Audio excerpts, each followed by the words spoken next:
다음은 3장의 생리장애 원인과 대책에 대해서 말씀드리겠습니다. 가장 흔히 볼 수가 있는 생리장애는 배꼽 썩은가가 되겠습니다. 배꼽 부분이 썩은 형태를 보인다고 해서 배꼽 썩은가라고 부르는데요.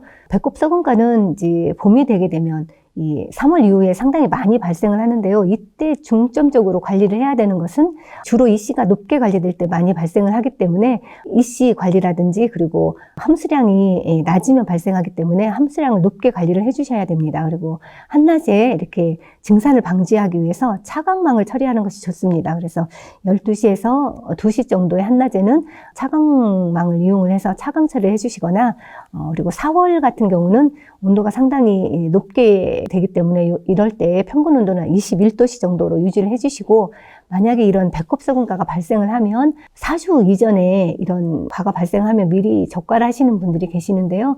이 과실 착과하고 4주 지난 후에 과실의 비대가 끝난 시기가 되겠는데 이때 이렇게 적과를 해주셔야 이 위로 타고 올라가는 현상이 적습니다. 미리 칼슘 결핍과가 발생했을 때 4주 이내에 적과를 하게 되면 그 위에 부분에 착과된 과까지 배꼽 썩음 현상이 있기 때문에 4주 후에 제거를 해주시는 것이 중요하다고 보시면 됩니다. 그 다음에 이제 열과 현상이 많이 발생을 하는데요. 주로 이제 4월 이후에 이 과실 비대 과정에서 발생을 하는데요. 주 원인으로는 지나친 생장 때문에 이 과가 갑자기 비대할 경우에 이렇게 갈라지는 현상을 보이고 있습니다. 그래서 대책으로는 첫 공급을 좀 늦게 하고 마지막 양액 공급을 좀 일찍 끝내는 방법으로 해주시는 것이 좋습니다. 그리고 농약을 살포할 경우에도 오후 늦게 살포보다는 오전 중에 살포를 해주시고 그리고 환기 같은 경우도 이렇게 급격하게 변화가 이루어지지 않도록 해주시는 것이 좋습니다. 그 다음에 이제 흑자색과가 발생을 하는데요. 이제 이것도 이제 3월 정도에 많이 볼 수가 있는데 저온과 건조가 원인이 되기 때문에 이런 환경에 처하지 않도록 온실내 환경을 17도씨 이상으로 관리를 해주시면 좋습니다. 그리고 금권 이씨와 pH를 수시로 점검을 해서 이 흑자색과가 발생하지 않도록 해주시는 것이 좋습니다. 그 다음 이제 또 3월이 되면 강도가 좀 세지면서 일소가가 발생을 하게 됩니다. 이 밑에 그림 측지 잔존면 세매라는 거를 지금 그림으로 표시를 해드렸는데요. 3월 이후가 되면 측지를 2, 3매 넘기시는 것이 상당히 중요합니다. 햇볕으로부터 과실을 보호를 해서 이렇게 직사광선이 닿지 않도록 관리를 해주시면 이 일소가 현상을 방지를 할 수가 있고요. 그리고 5월 정도 되면 유리 온실에 초코칠을 하신다든지 아니면 차광 스크린을 이용을 해서 관광인이 시설 내로 들어오지 않도록 관리를 해주시는 것이 좋습니다. 그 다음에 이제 기형가가 이렇게 생리장애 발생가로 상당히 많이 차지를 하고 있는데요. 기형가는 고온에 의해서도 생기고 저온에 의해서도 생기기 때문에 전 생육기간에 발생을 하고 있습니다.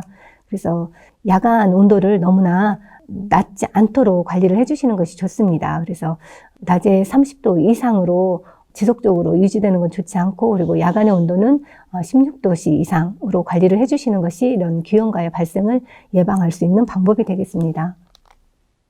실버링과라고 해서 은피과라고도 하는데요. 이것은 이제 착과 후 한 3, 4주차 이렇게 많이 발생을 하는데 주로 이제 일출 시간대 이제 근압이 높아서 발생을 하는 것이 원인이 되기 때문에 예방착오로 이렇게 근압을 낮춰주는 방법이 있고요. 그리고 양액 내에 질소 함량을 약간 낮춰줘서 실버링과 발생을 방지를 할 수가 있습니다.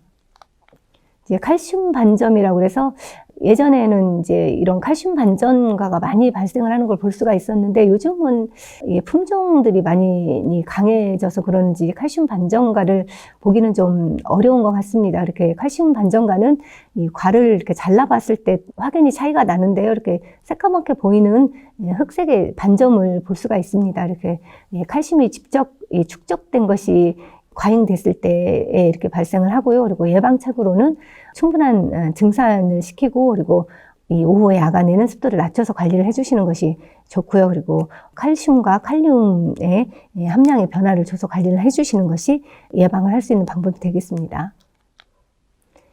꼭지 물음병이 되겠습니다. 꼭지 물음병은 보시는 것처럼 과실이 달린 부분과 줄기 접촉 부위에 발생을 하고요.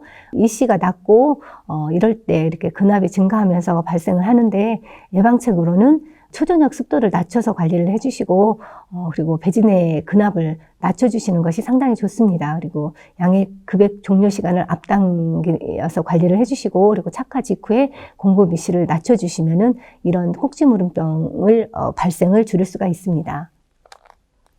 다음은 착색 불량가가 되겠습니다. 가을과 봄 사이에 발생을 하고요. 착화 후 6주나 8주 지났을 때 과일의 색상이 발현될 때 이렇게 균일하게 발현되지 않기 때문에 수확 시기가 지연되는 이런 현상을 보이고 있는데요. 예방책으로는 그 양액 내 칼륨 함량을 높여준다든지 그리고 일찍 가온을 해주시는 것이 좋고요. 그리고 상대수도를 줄여서 관리를 해주시는 것이 이 착색 불량과 방지를 하는 데에 방법이 되겠습니다. 이상으로 마치겠습니다. 감사합니다.